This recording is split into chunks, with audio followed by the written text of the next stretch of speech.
community တွေနဲ့ဆက်ဆက်နိုင်အောင်ပေါ့နော်ကျမတို့တရားဝင်ပို့ပြီးမှအတိမပြုတ်ဖို့တခုတော့လိုအပ်မယ်လို့ကျမ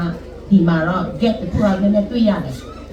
ဒီတော်များများခါမှာကျမတို့ရှိတဲ့ခန်းတွေကဒီကြောင်းတိတ်နေတယ်အပြင်မှာရှိနေတဲ့သူတွေကဒီကြောင်းကိုတိတ်ဖို့လည်းနည်းပါသေးတယ်အကြောင်းလို့ဒီကြောင်းကိုတရားဝင်ဖြစ်နိုင်ဖို့အတွက်ဒီဖက်မကတရားဝင်ပို့ပြီးမှ legitimacy ရှိနိုင်ဖို့အတွက်ကျမတို့ဆက်ပြီးမှကြိုးပမ်းဖို့လိုအပ်ပါသေးတယ်လို့ကျမမြင်ပါတယ်ကျောင်းသူကျောင်းသားတွေကလည်းဒီကျောင်းကတရားဝင် officially ဖြစ်ဖို့အတွက်ဘယ်လိုဆက်ပြီးမှအပြင်ပန်းမှာဆက်ချက်နိုင်အောင်ပေါ့နော် networking ကိုမှကောင်းလာအောင်လုပ်ဖို့ပုံစံလုပ်ရမယ်ဆိုတော့ဒီအပိုင်းကတော့ဒီမှာနေမယ်ပေါ့နော်မရှိတဲ့မိသားကောင်းဆောင်ထားကောင်းဆောင်နဲ့မရှိတဲ့ premier ရိုးသားတူတဲ့ရေးပါတီပဲဖြစ်စေမရှိတဲ့ပညာရေးပဲခဏအခန်းကဏ္ဍအပြီးပဲဖြစ်စေအဲ့ဒီအပိုင်းကအလေးနဲ့အားပြီးမှနေရတယ်ဒုတိယပိုင်းကတော့ဒီမှာကမိဘတွေဆိုတော့နော်အားပေးချင်တာ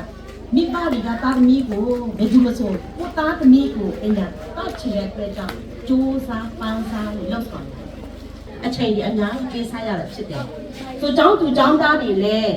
ဒီအချိန်ပေးစားရတဲ့အပေါ်မှာဆိုလို့ရှိရင်ဆရာဆရာမတို့လည်းအချိန်အများကြီးပေးစားရတဲ့အပေါ်မှာဆိုလို့ရှိရင်ဘယ်လိုဝိုင်းဝန်းလုပ်ရလဲဆို effort တာပေါ့နော်ကျောင်းသူကျောင်းသားပဲမကမိဘပဲမကကျောင်းဆရာဆရာမတွေလည်းအများကြီးအဲ့ဒီအပေါ်မှာအချိန်ပေးနေရတယ်ဆိုတာတွေ့ရတယ်လို့သူတို့ရည်ပဲတကယ်ပဲစေတနာရှိနဲ့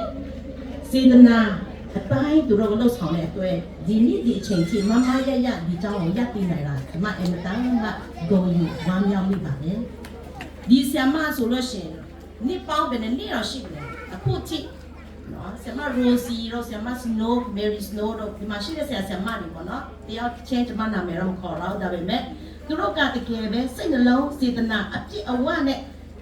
ဒီเจ้าသူเจ้าသားရဲ့အပေါ်မှာဆိုလို့ရှိရင်စေတနာစိတ်ရှိနဲ့သူတို့တတ်တမြတ်အစွမ်းအစတွေသူတို့ပြန်လဲပြီးမှမျှဝေပေးဖို့အတွက်သူတို့ personal သူတို့အချိန်တော့သူတို့မကြည့်နိုင်ရဘူးလေဆိုတာအပြင်မှာရှိနေတဲ့သူလည်းသူတို့တတ်နိုင်တဲ့လောက်နဲ့သူတို့ networking လုပ်ပြီးမှသူတို့စူးစမ်းပန်းစားနေ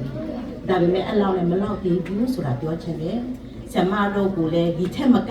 သူတို့ကိုလည်းပံ့ပိုးပေးနိုင်ဖို့အနောက်မှာရှိတဲ့လူတွေလိုအပ်တာတည်တယ်ပေါ့နော်ဆိုတော့ဆရာမတို့ကလည်းကျွန်မတိမပြုတ်တယ်သူတို့အကောင်းဆုံးလုပ်တယ်တစ်ချိန်ထဲမှာမိဘတွေကပေါ့နော်အခက်ခဲကြားတဲ့ကာလမှာဆိုလို့ရှိရင်ကျောင်းဆရာမကိုဒီသူတို့အကျိုးရှိအောင်စာရွက်စာတမ်းလေးများပဲဖြစ်စေခန်းစားခွင့်ပဲဖြစ်စေဒီအရာကရှိနိုင်ဖို့အတွက်အနေအများရရှိဖို့အတွက်သူတို့ကရရှိတဲ့ငွေရေးကြေးအနေကိုစုပြီးမှသားသမီးအပေါ်မှာနော်ပညာတတ်ခြင်းလုံးအဲ့ဒါဖြစ်မြောက်အောင်ပါဝင်ပေးနေတဲ့မိဘတူအားလုံးကိုလည်းကျွန်မလေးစားပါ